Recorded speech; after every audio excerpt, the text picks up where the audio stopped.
You can enjoy the holidays and still keep your smile healthy. Just follow these tips so you don't overindulge in cavity-causing sweets and starches. Eat a healthy snack before meals. Help keep hunger away with smile-friendly foods like apples, cheese, and nuts, and you'll be less likely to eat too much at once.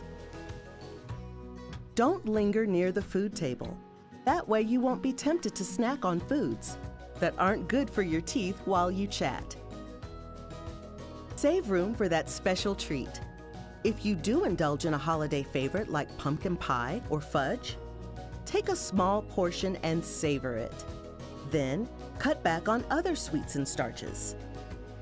When you keep your focus on family, friends, and fun, it's easier to keep healthful habits during the holidays and all year long.